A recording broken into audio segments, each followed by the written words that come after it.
Esse relato, meus caros, do vídeo de hoje é muito sério. E se eu pudesse já iniciar dizendo uma frase pra vocês, ou pelo menos só um conselho é: nunca terceirizem algumas coisas na vida.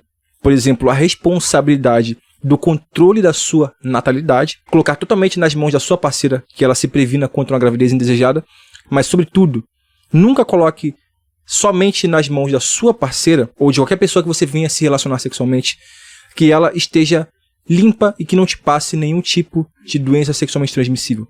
O relato que eu vou trazer hoje aqui, eu extraí lá do TikTok da influenciadora Ludmila Martim. Vou deixar o link do perfil dela se vocês quiserem ver, porque tem muito relato maneiro. Ela transmite como se fosse ela mesma a personagem da história, tá? Então, antes de vocês simplesmente começarem a atacar a menina, não. Ela só tá lendo e literalmente incorporando o personagem para transmitir a mensagem desses relatos que ela pega, tá? Vem comigo, cara, porque isso aqui é aquela conversa que todo pai tinha que ter com o filho. Fiquei com um rapaz e acabei passando HIV para o meu marido. Oi, hoje eu vim compartilhar uma situação que aconteceu comigo e com meu marido. E eu espero muito que essa situação, essa história que eu vou contar hoje, sirva de exemplo para vocês e que vocês possam pôr a mão na consciência e pensar antes de fazer as coisas, porque tudo nessa vida tem consequência. Sim, infelizmente eu acabei passando o vírus do HIV pro meu marido e eu me sinto hoje muito culpada. Eu sei que todo relacionamento tem altos e baixos e foi num desses altos e baixos que eu acabei ficando com outra pessoa. Nós já estávamos casados mais ou menos 8 anos quando a gente teve uma crise no relacionamento. E dessa crise a gente ficou separado 1 mês. E dentro desse 1 mês eu acabei ficando com um rapaz que eu conheci numa balada. E por eu estar muito bêbada, acabei ficando com ele sem preservativo. O que não tira o peso da responsabilidade dessa mulher, tá? Nada justifica esse tipo de vacilo. Nada. Se foi consensual e ela tinha a chance de, não beber demais, tá? Pra chegar no segundo passo, que é ter relações sexuais desprotegidas, não existe, cara. É como a gente sempre fala, liberdade sem responsabilidade, cara, não vale de nada. Então, não. Isso não isenta em nada a culpa dessa garota. Os dias foram se passando e eu comecei a viver minha vida normal e tal, até que realmente eu voltei com meu marido. A gente decidiu voltar porque existia amor e a gente viu que era só uma crise que a gente tinha passado e que talvez a gente desse conta de reconciliar e reviver tudo aquilo que a gente já tinha vivido um dia, né? Então a gente decidiu voltar. E quando a gente voltou, ele me contou que ele tinha ficado com uma outra pessoa e eu também contei pra ele que tinha ficado com esse rapaz. Esse rapaz eu nunca vi na minha vida. Eu acho assim que eu tava num momento muito frustrante da minha vida, sabe? E eu acabei ficando com ele pela emoção e também por eu estar muito bêbada, revoltada e querendo ver se realmente era isso que eu queria pra minha vida.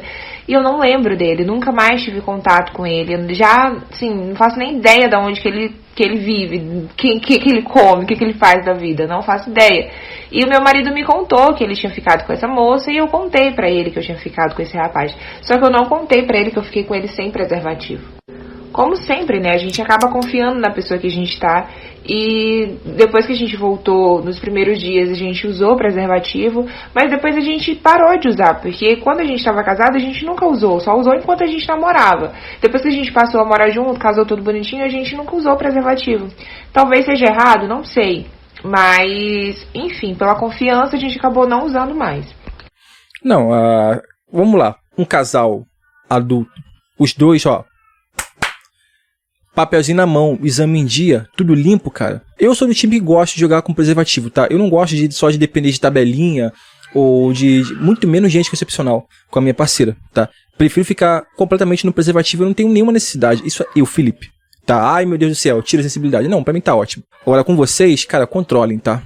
Sobretudo se você voltou, cara, com um garoto que ficou um tempo separado, putz, cara. Vocês estando com exame em dia, sem problema. Antes disso, exame na mão, irmão.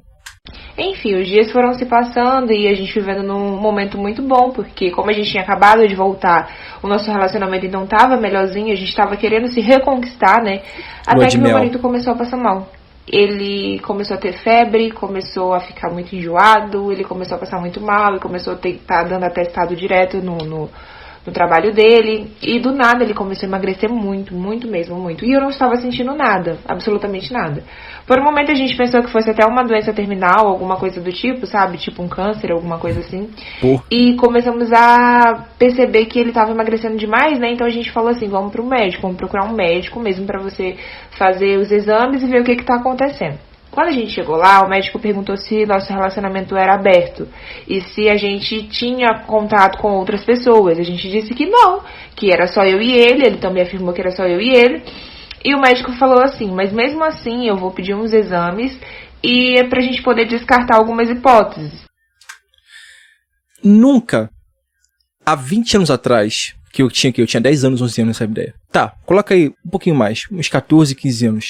Nunca nessa época eu jamais sonharia em ouvir da boca do médico a seguinte pergunta: vocês têm relacionamento aberto? Às vezes eu ouço essas coisas, mesmo hoje em dia eu ainda tenho muita dificuldade de associar que a sociedade tem essas manias bizarras, sabe? De relacionamento aberto e blá blá blá, essas coisas aí. Na hora que o médico falou isso, eu lembrei que eu tinha ficado com um rapaz sem preservativo. Só que eu fiquei tão desesperada, eu fiquei tão atordoada, que eu não sabia o que eu poderia fazer, tipo, eu não sabia se eu podia falar. Eu fiquei com medo, sabe? Fiquei com medo de eu ter passado alguma coisa pra ele, ou de eu estar com alguma coisa. E ele pediu exame só do meu marido. E aí, quando ele pediu o exame do meu marido, ele falou assim, você vai precisar ficar internado, porque ele já estava bem debilitado, ele estava passando muito mal, ele vomitava muito, ele estava com muita diarreia, enfim. E aí você vai precisar ficar internado pra fazer esses exames. E ele ficou lá internado e eu fiquei junto com ele. E o tempo todo na minha cabeça, sou eu. Quando saiu o resultado do exame, que ele fez o exame de sangue, o teste rápido de HIV, esse trem tudo, quando saiu o resultado, o médico veio e falou pra ele, olha, infelizmente você é portador do vírus e deu soro positivo e tal. O mundo dele desabou, porque ele não entendia como que tinha acontecido isso, porque ele pensou que eu tinha me prevenido quando eu fiquei com o rapaz. Não dá pra mensurar, cara, como deve ser desesperador você descobrir que tem uma doença que você vai carregar pro resto da sua vida. Eu sei, já tem relatos de casos de cura do HIV. Ainda não é algo que se dê pra sonhar com uma vacina gratuita no SUS, com geral se vacinando e, bum, acabou o HIV. Não, mano. Ainda não, tá ligado? Você ainda vai ter que tomar retroviral e toda essa parafernália aí, cara. Você tá de brincadeira. É uma doença extremamente estigmatizada. As pessoas ainda têm muito preconceito com quem carrega o HIV. Não tem como, cara. Não tem como, mano. Deve ser um bagulho desesperador. E ele me olhou e começou a chorar. E eu comecei a chorar desesperada. Porque no fundo eu sabia que era eu. Eu sabia. Putz. Porque ele falou pra mim que tinha ficado com a moça e que tinha se prevenido. E eu omiti pra ele falando que tinha ficado com esse rapaz. E a gente foi muito tolo de não ter feito um exame. De não ter procurado, né? Sei lá. Acho que eu fui muito burra também. E eu fiquei desesperada. E aí eu chamei o médico. Gente, vai ter que ter parte 2. Tá, vamos pra parte 2. Bora pra parte 2, meus queridos. Como eu passei HIV para o meu marido? Parte 2, gente. Então, e aí, como eu vi ele desesperado lá na cama do hospital e chorando muito. Ele chorava parece neném. Que ele não entendia o que tinha acontecido. Em nenhum momento tinha passado na cabeça dele que eu talvez poderia ter transmitido o vírus pra ele. E eu tava desesperada também, porque eu sabia, no fundo eu sabia que o problema era eu. Cara, eu acho que a essa altura pouco importa se de fato, se ele pegou isso com alguém, sabe? Eu falo no primeiro momento, tá? Aquele choque inicial do primeiro momento, a pessoa fica em choque. Tanto faz se foi de você ou se foi dele, porque no final das contas a questão é, o cara pegou HIV, irmão. Não vai dar mais um jeito nisso, tá ligado? O cara vai conviver com isso pro resto da vida. A menos que de fato aconteça. A gente tem o advento aí das vacinas e a gente consiga de fato erradicar essa doença. Antes disso, irmão, só depois que o cara se acostumar com a ideia que vai vir aquela... Tem que mexer nesse elefante branco da sala. Tipo assim, cara, foi você, cara. Como você pôde, entendeu? Porque de certa forma parece que eu confiava que não era ele, sabe? E aí eu pedi pro médico pra eu fazer o exame. Só que eu pedi pra ele em particular. Eu não cheguei a falar na frente do meu marido, né? E o médico perguntou por quê. Aí eu contei a situação pra ele. E ele pediu pra fazer o exame em mim. Eu fiz o exame e enquanto eu tava esperando o resultado sair, eu conversei com meu marido. Eu falei pra ele que independente de qualquer coisa, eu amava ele, eu continuaria com ele. Até irônico falar, porque óbvio, né? A culpa era minha de tudo que tava passando, tudo que ele tava acontecendo, eu sabia. Já tá lubrificando, tá ligado? E eu contei pra ele a situação. Eu falei, lembra que eu fiquei com o rapaz, que eu te falei que eu fiquei com o rapaz quando a gente não estava juntos, e você também me disse que tinha ficado com uma moça. Infelizmente, eu fiquei com ele no momento onde eu estava, assim, muito vulnerável. Eu estava muito bêbada e acabei não me prevenindo. Eu nem lembro direito da forma como que foi que a gente ficou. Eu só lembro que a gente ficou. E eu não senti nada depois disso, né? Então pra mim tava tudo bem.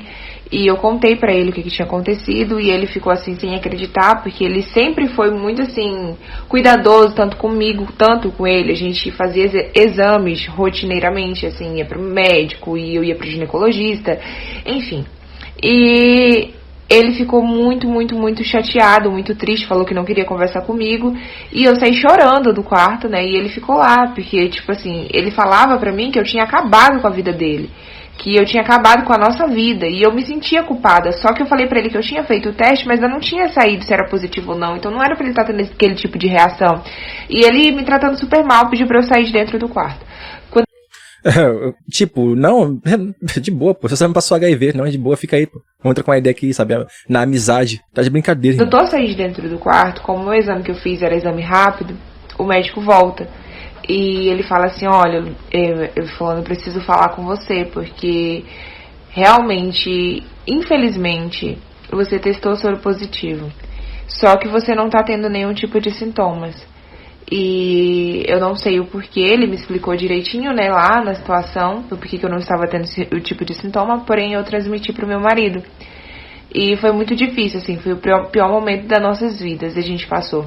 Ele ficou internado, começou a fazer os tratamentos que ele tinha pra fazer, eu fiquei monitorando também se eu ia sentir alguma coisa, e eu não senti nada.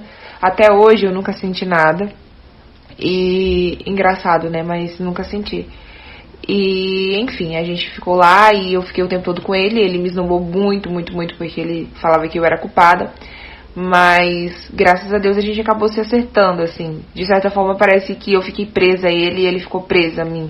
Claro, porque agora você vai ser, tipo... Se você for contar isso em sociedade pras pessoas normalmente, as pessoas vão te estigmatizar. Porque você é portadora de um vírus que se... Enfim, as pessoas têm um certo preconceito, mesmo hoje em dia, com a quantidade de informação. Então, eticamente falando, vocês vão se relacionar somente um com o outro. Porque eu acho irresponsabilidade você tentar se relacionar com outras pessoas que não possuem, sabe?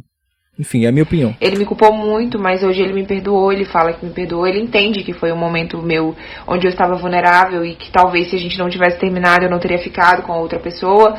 E vai fazer o que depois a gente agora, conseguiu sabe? se acertar. Mas eu me arrependo amargamente de ter ficado com outra pessoa no momento de raiva, no momento onde eu estava me sentindo frustrada. E é por isso que eu falo pra vocês que toda ação tem consequência e hoje eu colho todos os frutos que eu plantei. E assim, me arrependo muito, muito mesmo, porque eu fiz da vida do meu marido um inferno. E a gente nunca contou isso pra ninguém, sabe? Só quem sabia dessa situação era minha mãe, e eu nunca tive coragem de contar pra mãe dele. E foi muito difícil, foi uma barra muito pesada mesmo. Mas enfim, é isso, eu espero muito que esse desabafo sirva de alerta pra alguém. Bom, aqui fica o nosso enorme, gigantesco agradecimento, né, para nossa camarada, a Ludmila Martim, por esse relato sensacional. Porque, pra mim, é a deixa perfeita pra gente conversar sobre isso. Eu acho que a gente nunca conversou sobre esse assunto no canal, né? Em mais de 2 anos de canal, com mais de 750 vídeos. Olha só. Homens e mulheres, vocês não devem, de forma alguma, colocar na mão de terceiros. Muito pior, se forem terceiros que vocês não conhecem e não sabem da saúde. Não coloquem na mão dessas pessoas a segurança da saúde de vocês. Assim como a gente fala que o homem não deve, de forma alguma, brincar com essa roleta russa de colocar na mão da parceira, sabe, o controle da natalidade, vocês não devem colocar na mão de ninguém a segurança dos seus corpos e da saúde de vocês. Homens e mulheres, tá? Porque esse erro que essa querida cometeu é um dos erros mais pueris, infantis e grosseiros que uma pessoa pode cometer. Cara, como você sai de um relacionamento e vai meter o louco de encher a cara e sair pegando as pessoas na rua à noite, o que, tudo bem, eu não tô fazendo um juízo de valor, mas estar longe das suas faculdades mentais, sabe, com a cara cheia de cachaça, ao ponto de não conseguir controlar direito o que faz. O que pra mim, curto e grosso, isso não justifica em nada. A culpa é sua, assuma a culpa e lide com as consequências. É o tipo de coisa que eu falo assim, cara, todo pai, sobretudo homem, deveria conversar isso com seus filhos homens. E até mesmo com suas filhas mulheres, tá? Isso aí, inclusive, eu até digo que é sim uma responsabilidade dos pais e das mães, mas quando se fala de homens, todo pai deveria sentar com o moleque e falar assim, moleque, vem cá, vamos trocar uma ideia. Essa situação, isso. E qual é a situação que eu quero dizer? Não só essa ideia de você não colocar no colo de outra pessoa desconhecida a responsa do teu próprio corpo, mas de você simplesmente, cara, terminou com a tua namorada. Ah, passei 1 mês, 2. E aí, fulana? Tu fez o que aí nesse tempo todo aí? Ah, tipo assim, eu já não sou muito fã desse negócio de voltar com ex, mas também não vou aqui fazer juízo de valor. Vai voltar com a ex assim mesmo? Ei, fulano, como é que foi a situação aí? Tu ficou com uma pessoa aí e tudo mais? Foi curtir a sua vida? Foi viver? Ah, não vi não. Fiquei de boa, não fiquei com ninguém. Não acredite, cara. Não acredite. Se você for ficar com ela, ó, preservativo, cara. Sempre na carteira. Ah, mas pra que isso? Pra que isso? A gente ficou um tempo junto, não usava, tá tudo bem, pô. Não interessa. Tu não pode confiar na palavra da outra assim, tipo, é a tua saúde, mano, tá ligado? Ah, não, beleza, ó, eu confio em você. Mas só por segurança, vamos fazer de repente um teste, só pra eu poder ficar tranquilo, sabe? Só pra eu poder ficar tranquilo e não ficar assim meio desconfiado e acabar transpassando um sentimento ruim pra relação, só pra poder descartar. Se tá tudo bem pra você, eu pago, não tem problema, vamos fazer. Deixar tudo, ó, em pratos limpos. Eu faço também, vamos ficar kit. É isso, cara. Sobretudo se vocês ficaram um tempo separados e resolveram voltar. Vocês têm que ter essa consciência, homens e mulheres. Isso vale pros dois lados. Se você, mulher, separou do seu namorado, ele passou um tempo fora, tu tava sempre lá, putaça da vida, final de semana, vendo foto dele na balada, mais um motivo extra pra você pedir que ele faça o exame de HIV, tá? Faça o exame de tudo, vai ver se ele não tá com alguma, sei lá, sífilis ou qualquer porcaria que seja. Faça o exame. Papelzinho na mão, ó. Tô limpo. Beleza, agora vamos pra diversão, sem problema. Tá. Eu sempre vou aconselhar que vocês usem preservativo, não machuca ninguém. Eu sei que muitos caras reclamam que, tira a sensibilidade, incomoda, a parceira não gosta. Irmão, vamos ser sinceros, a gente tá falando de adulto. A gente não tá falando de criança aqui, tá ligado? Então, eu não gosto de brócolis. Irmão, você não é criança. Usa. Qual o problema, cara? Não, tipo, compra uma extra sensível, mas use. Agora, se tu tá realmente decidido, não vou usar, não importa o que aconteça, ó. Exame, irmão. E que esse relato fique total, cara, como exemplo do que você não fazer. Você homem, você mulher. Você homem por não pedir o exame da sua namorada e simplesmente confiar nela, e ela por confiar no outro, de ser irresponsável, de sair pra uma balada, acabou de se relacionar pra encher a cara e sair pegando o primeiro camarada que aparece pela frente, ao ponto de não saber, tipo, não lembrar do ato direito, não lembrar da cara do sujeito. Mano, isso é de uma irresponsabilidade. Enfim.